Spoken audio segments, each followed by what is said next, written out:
Hello दोस्तों, आपका स्वागत है यूट्यूब चैनल पर। आज की वीडियो में आपको बताऊंगा what is the physical significance of principal stresses. इसका फिज़िकल सिग्निफिकेंस क्या है, ये हम क्यों कैलकुलेट करते हैं। आज तक वैसे जो भी स्टूडेंट है वो इस तरह से इसे रटते आ रहे हैं। The plane at which shear stress is zero is known as principal plane and the stresses which are at principal plane is known as the principal stresses. ये तो एक रटने वाली बात होगी, एक डेफिनेशन के तौर पर ये बात होगी। बात मैं ये नहीं बोल रहा ये बात गलत है, मगर इसका व्हाट इज़ फिज़िकल सिग्निफिकेंस क्या है, ये हम क्यों कैलकुलेट करते हैं। आज की वीडियो में मैं आपको ये बताऊंगा। वीडियो को लास्ट तक देखना तो आप इसमें मास्टर बन जाओगे। आज की वीडियो को लास्ट तक ज़रूर देखना। सबसे पहले बात करते हैं, मान लीजिए ये शाफ्ट है, ये शाफ्ट है, इसके ऊपर देखें सबसे पहले ये इसकी एक्सिस है, लॉन्गिट्यूडनल एक्सिस। एक इसके ऊपर टेंसाइल फोर्स लग रही है, सिग्मा टेंसाइल डायरेक्ट लोडिंग की वजह से। एक इसके ऊपर बेंडिंग मूवमेंट लग रही है, इस तरह से बेंडिंग मूवमेंट लग रही है। यानी कि अभी देखें, समझें बात को, समझें क्या होगा। अभी एक टेंसाइल फोर्स लग रही है, सिग्मा टी से मैंने डिनोट कर दिया। एक बेंडिंग मूवमेंट एम लग रही है, जिसकी वजह से क्या होगा, टेंसाइल फोर्स की वजह से सभी रीजन में टेंसाइल स्ट्रेस डेवलप होगी, सभी रीजन में टेंसाइल स्ट्रेस डेवलप होगी। और इस बेंडिंग मूवमेंट की वजह से, इस बेंडिंग मूवमेंट से की वजह से क्या होगा, जो अपर फाइबर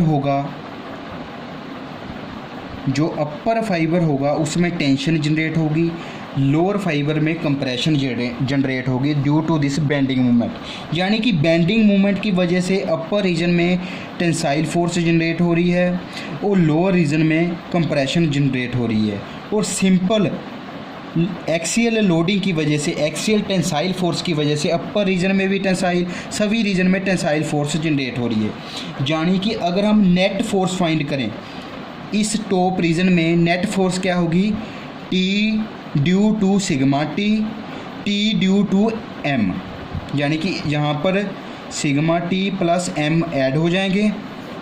नीचे क्या हो रहा है, सिग्मा टी टेंसाइल हो रहा है और एम की वजह से कंप्रेशन हो रहा है, जिसकी वजह से माइनस साइन, यानी कि नेट इफेक्ट हमें यहाँ पर ये मिलेगा। यानी कि ओवरऑल बात करें, मैक्सिमम स्ट्रेस कहाँ पर होगी, इस रीजन में, इस रीजन में। ये बात पहले आप समझ लो, आगे आप ऐसे मिनटों में सॉल्व कर लोगे सभी प्रॉब्लम। यानी कि हमारा मेन मोटिव क्या होता है, जब एक बॉडी के ऊपर फोर्सेस लगती है तो हमारा मेन मोटिव होता है कि उस बॉडी में फाइंड करना कि किस रीजन में मैक्सिमम स्ट्रेस है। इसी तरह से अगर शेयर फोर्स लगती होती तो हम उसे भी कंसिडर करके देखते, ओवरऑल मैक्सिमम स्ट्रेस कहाँ पर है। ओवरऑल, ये वर्ड ध्यान से सुनना, ओवरऑल। यहाँ पर भी टेंसाइल है, यहाँ पर भी टेंसाइल है, बेंडिंग की वजह से यहाँ टेंसाइल है, यहाँ कंप्रेसिव है। ओवरऑल मैक्सिमम कहाँ पर हो रहा है, इस रीजन में। यानी कि ये रीजन है क्रिटिकल रीजन। ये रीजन कौन सा है, क्रिटिकल रीजन, क्योंकि यहाँ पर स्ट्रेस मैक्सिमम है, यहाँ पर स्ट्रेस मिनिमम है, यहाँ पर स्ट्रेस मैक्सिमम है। अगर हमने किसी कंपोनेंट को डिज़ाइन करना है तो हम किस स्ट्रेस के बिहाव के ऊपर डिज़ाइन करेंगे, जो इस रीजन में स्ट्रेस है उस बिहाव पर हम शाफ्ट को डिज़ाइन करेंगे, या फिर किसी भी कंपोनेंट को डिज़ाइन करेंगे। क्योंकि अगर हम किसी कंपोनेंट को according to maximum stress design कर दें तो जो मिनिमम स्ट्रेस है उसकी वजह से कंपोनेंट फेल होगा ही नहीं। अगर मान लीजिए हम जहाँ पर जो स्ट्रेस होती है ओवरऑल उसके बिहाव पर डिज़ाइन कर देते हैं, तो जब मटेरियल पर मैक्सिमम स्ट्रेस आती है तो मटेरियल फेल हो जाएगा। इसलिए हमारा मेन मोटिव होता है, किसी भी कंपोनेंट में जब भी हमें कोई बोले कंपोनेंट डिज़ाइन करो, सबसे हम पहले पूछेंगे उसमें कौन कौन सी लोडिंग लगेगी।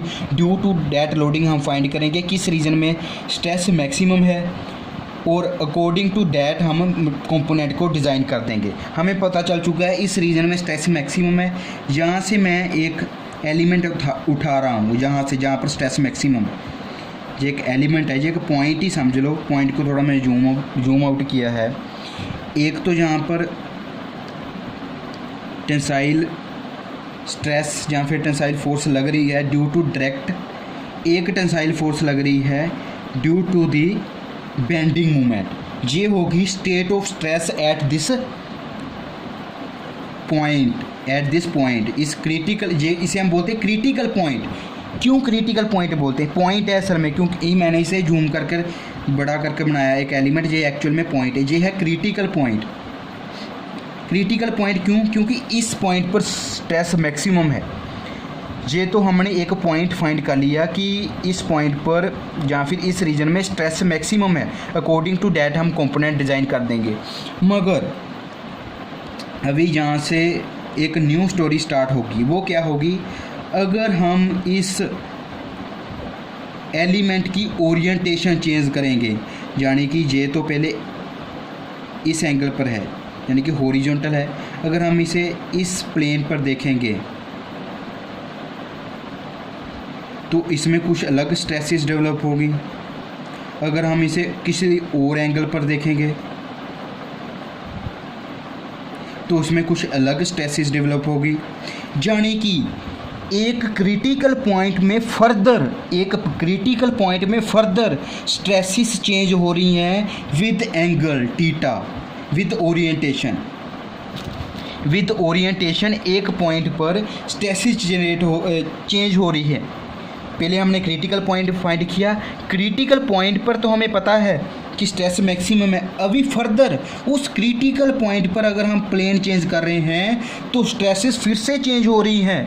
इसका मतलब हमने जो यहाँ पर स्ट्रेसेस की वैल्यू कैलकुलेट की है उस ब्याह पर हम मटेरियल को डिज़ाइन नहीं कर पाएंगे, क्योंकि स्ट्रेसेस अभी फर्दर चेंज हो रही है with orientation. Stresses eight this point changes with orientation और एंगल। यानी कि अभी हमें इस पॉइंट पर देखना होगा कि किस एंगल पर ये स्ट्रेसेस मैक्सिमम है। ये जो एंगल के साथ स्ट्रेसेस चेंज हो रही हैं, ये हमें देखना पड़ेगा किस एंगल पर ये स्ट्रेसेस मैक्सिमम है। जिस एंगल पर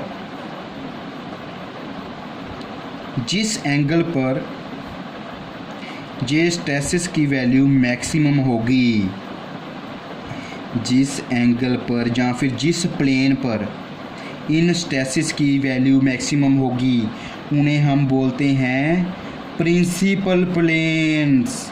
उन्हें हम बोलते हैं, क्या बोलते हैं? Principal planes. ये जो प्लेन्स हैं, जिन प्लेन पर स्ट्रेसेस की वैल्यू मैक्सिमम है, इन्हें हम बोलते हैं प्रिंसिपल प्लेन। इन प्लेन पर जो मैक्सिमम स्ट्रेस की वैल्यू है उसे हम बोलते हैं मेजर प्रिंसिपल स्ट्रेस। जो माइनर स्ट्रेस है उसे हम बोलते हैं माइनर प्रिंसिपल स्ट्रेस। ये जो प्रिंसिपल प्लेन होते हैं इनमें शेयर स्ट्रेस की वैल्यू 0 रहती है। कंसेप्ट क्लियर हो गया related to principal stress. Principal stresses है क्या, फिर से बता दूं। हमने एक पॉइंट फाइंड किया जिस पर स्ट्रेसेस मैक्सिमम थी, मगर फिर हमने देखा कि ओरिएंटेशन के साथ एक पॉइंट पर ही ओरिएंटेशन के साथ स्ट्रेसेस की वैल्यू चेंज हो रही है। तो ये तो प्रॉब्लम खड़ी होगी। तो हमें देखना पड़ेगा किस एंगल पर, किस ओरिएंटेशन पर स्ट्रेसेस की वैल्यू मैक्सिमम होगी। जिस प्लेन पर स्ट्रेसेस की वैल्यू मैक्सिमम होगी उन्हें हम बोलते हैं प्रिंसिपल प्लेन, और जो मैक्सिमम वैल्यू होती है इन प्लेन पर स्ट्रेसेस की उन्हें हम बोलते हैं मेजर प्रिंसिपल स्ट्रेस। एक होती है माइनर प्रिंसिपल स्ट्रेस, जो माइनर स्ट्रेस की वैल्यू होती है उसे हम बोलते हैं माइनर प्रिंसिपल स्ट्रेस। एक मैं इसके रिलेटेड और एग्जांपल दे दूँ आपको, फिर वीडियो को ओवर कर देंगे। यहाँ पर देखिए, ये एक चौक है। चौक हमें पता है, चौक पता है ना आपको क्या है, जो हम ब्लैक बोर्ड के ऊपर लिखते थे। जो चौक है, चौक एक ब्रिटल मटेरियल है। इसके ऊपर प्योर ट्विस्टिंग मूवमेंट लगाओ, प्योर ट्विस्टिंग मूवमेंट लगाओ इसके ऊपर,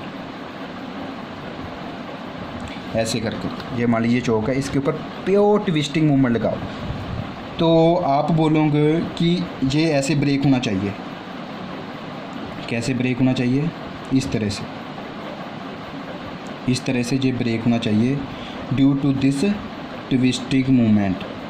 मगर एक्चुअल में आपने देखा भी होगा ये ऐसे ब्रेक नहीं होता। ये ब्रेक ऐसे होता है, यहाँ पर देखना, ये ब्रेक होता है किसी एंगल पर, किसी एंगल पर, किसी एंगल पर। यहाँ पर भी इंजीनियरिंग छुपी हुई है। ये एक 45 डिग्री एंगल पर ब्रेक होता है। ये 45 डिग्री एंगल पर ब्रेक होता है चौक। क्यों ब्रेक होता है? हम तो लगा रहे हैं प्योर ट्विस्टिंग मूवमेंट, ये तो फ्लैट वे से ब्रेक होना चाहिए, मगर ये 45 डिग्री पर ब्रेक होता है। क्यों ब्रेक होता है? यहाँ पर देखें, सबसे पहले स्टेट ऑफ स्ट्रेस ड्रा करें। जहाँ पर एक पॉइंट सेलेक्ट करें, जैसे मैंने आपको बताया। जहाँ पर देखिए जिस डायरेक्शन को ट्विस्टिंग हो रही है उस डायरेक्शन को शेयर स्ट्रेस होगी, इसे रजिस्ट भी करेगा कोई, ये वाली स्ट्रेस इसे रजिस्ट करेगी, जिसे हम बोलते हैं primary strain, primary shear element. इसे अपोज करने के लिए एक सेकेंडरी शेयर एलिमेंट भी होगा। ये तो होगी स्टेट ऑफ स्ट्रेस। मगर हमने देखा है चौक किसी एंगल पर ब्रेक होता है, क्यों? क्योंकि इस पॉइंट पर ही एक एंगल पर, इस पॉइंट पर ही एक एंगल पर, इस पॉइंट पर ही एक एंगल पर maximum tensile stress and maximum compressive stress generate होती है। उसका अप्रोक्सीमेट एंगल होता है 45 डिग्री, इसका अप्रोक्सीमेट एंगल होता है 45 डिग्री। ये जो ब्रिटल मटेरियल है कंप्रेशन को तो रजिस्ट कर लेगा, मगर due to this tensile force की वजह से ये चौक ब्रेक हो जाएगा एट 45 degree, approximately 45 degree, near to 45 degree break हो जाएगा। ये था कंसेप्ट ऑफ प्रिंसिपल स्ट्रेसिस। अगर आप वो वीडियो अच्छी लगी इसे लाइक कर दो, शेयर कर दो, अपने फ्रेंड के साथ शेयर कर दो। Thank you.